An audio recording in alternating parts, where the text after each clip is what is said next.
Assalamualaikum warahmatullahi wabarakatuh. Perkenalkan, nama saya Astuti Handayani Putri, NPM 19300, kelas G, mata kuliah Hukum Ekonomi. Di sini saya akan menjelaskan mengenai analisa film Steve Jobs.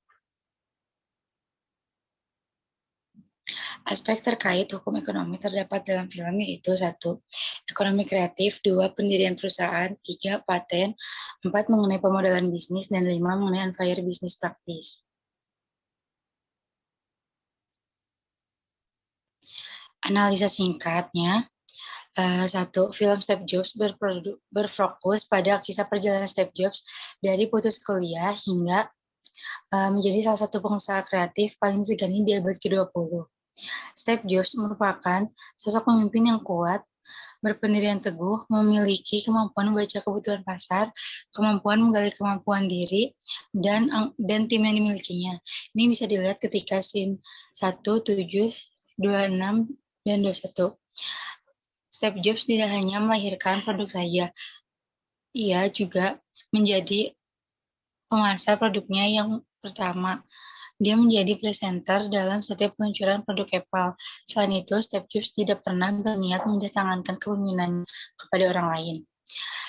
Fokus utama plot ini juga seputar peluncuran perdana Macintosh dan kegagalannya. Keluarnya Jobs dari Apple hingga kemudian mendirikan Nexting. Di sela-selanya, turut pula diceritakan hubungan Jobs dengan mantan kekasihnya yang kurang harmonis, yaitu Christian Brennan, serta putrinya yang tidak diakui Lisa. Film ini dimulai pada tahun 1984 saat voice demo dari Apple Macintosh gagal di detik-detik sebelum peluncurannya. Andy Hartels adalah insinyur yang bertanggung jawab di bagian tersebut. Steve Jobs lantas mengancam akan menghancurkan namanya di saat presentasi produk berlangsung. Di waktu yang bersamaan pula, mantan kekasih Jobs, Christian Brennan, datang bersama anak hasil hubungan mereka, Lisa. Kedatangan Brennan dengan harapan Jobs mau mengakui sebagai ayah dari Lisa. Sampai di sini kita akan mendapat pemaparan soal karakteristik dari Steve Jobs yang keras, temperamen, dan idealis. Steve Jobs diakui seorang jenius di bidang teknologi. Ia adalah otak dari mesin dalam peradaban ini, namun di balik itu ada kerapuhan di dalamnya. Ia memang sukses dengan karya-karya yang berawal dari huruf I dan dipanggil semenjak ada iMac. Tapi ia juga memiliki kegagalan layaknya manusia biasa pada umumnya. Singkatnya, Steve Jobs adalah upaya memanusiakan seorang Steve Jobs yang seorang entrepreneur. Steve Jobs memiliki sejumlah karakter yang kurang baik, misalnya suka menolak aturan, sulit berkomitmen pada hubungan, suka menipu teman, kurang menghargai pegawai, serta emosional.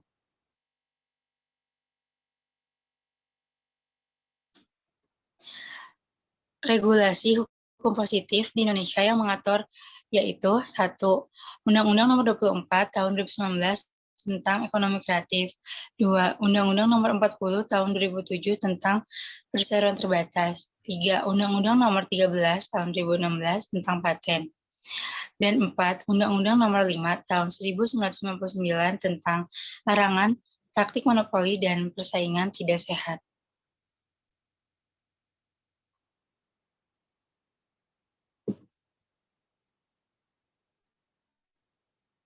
Poin-poin yang dapat dijadikan bahan informasi atau edukasi publik, yaitu edukasi mengenai pentingnya tidak mudah menyerah. Karena di film ini diceritakan mengenai Jobs yang tidak menyerah ketika ia dikeluarkan dari tempat kuliahnya dan mulai mendirikan perusahaan. Lalu yang kedua, edukasi mengenai pentingnya untuk melakukan mendahulukan produk daripada profit. Jadi ketika Apple hampir bangkrut, perusahaan tersebut dipimpin oleh John Sculley yang merupakan eksekutif pemasaran dan penjualan dari Pepsi. Lalu berdasarkan latar belakangnya itu, ia berfokus dan memaksimalkan keuntungan dibandingkan dengan pengembangan produk. Akibatnya penjualan dari Apple semakin turun. Lalu ketika Steve Jobs kembali ke Apple, ia kemudian mengganti tujuan dari perusahaan miliknya itu. Ia kembali berfokus kepada untuk menghasilkan produk-produk inovatif dan berkualitas, meskipun harus membayar biaya yang mahal di pengembangannya. Melalui keputusan tersebut, perusahaan Apple pun bisa selamat dari kebangkrutan. Selain itu, dengan lebih berfokus pada produk, Apple juga bisa melihat berbagai kekurangan dari produknya. Ia bisa mendapatkan kesempurnaan dari produk-produknya, baik itu untuk tampilan luar maupun dalam. Fokus ke produk memberi Jobs lebih banyak waktu untuk menghasilkan produk yang inovatif.